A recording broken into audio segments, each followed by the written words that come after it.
So I've always been fascinated by ancient rock art.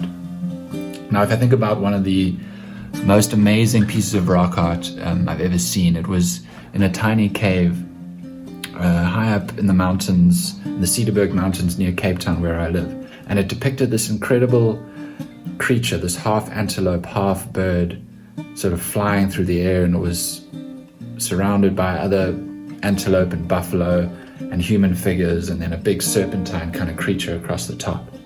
The painting was about 2,500 years old, and it was positioned in a way that there was only one place that the person could have sat and painted this painting.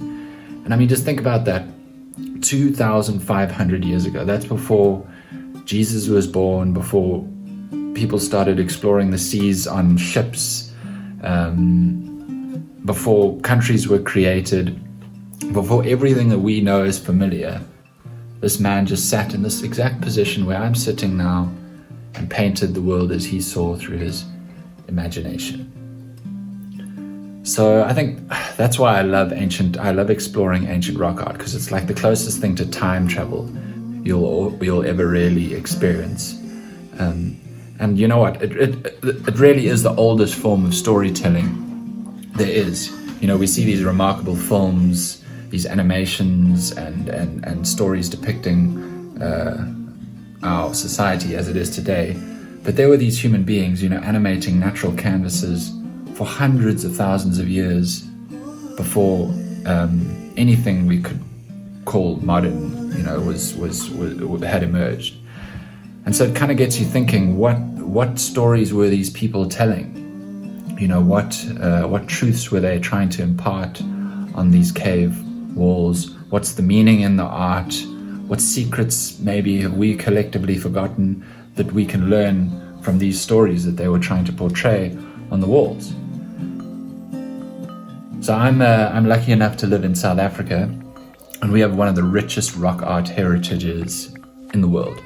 The mountains that curl around the southern tip of Africa are filled with this beautiful cave art that reaches back probably 10,000 years, maybe more.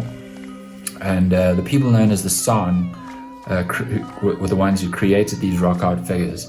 And they have some of the oldest genetic blueprints, genetic lineages in the world, meaning that the evidence shows, archaeological evidence shows, can link the rock art created in this region on the southern tip of Africa to some of the earliest human ancestors in Africa.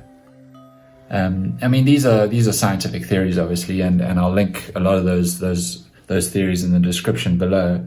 But I don't want to get too bogged down in the science when it comes to discussing rock art on this channel.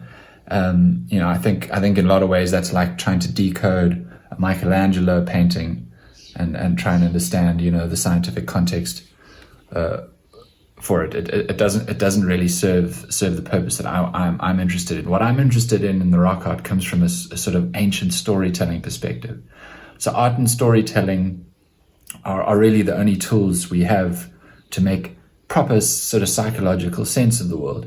And so ancient art really is just like a window into history. And it's the only real window we have that predates writing. It's the only real record we have of humanity that before the advent of writing. So it's very important to try and understand what these people were trying to impart, what the meaning was in ancient rock art, because there's a lot to learn there. So I think that's why I love rock art, and why I kind of dedicate my life to exploring new rock art sites, documenting them, you know, trying to understand their meaning in order to illuminate history and illuminate you know, the psyche of humanity and my own kind of understanding of history and myself.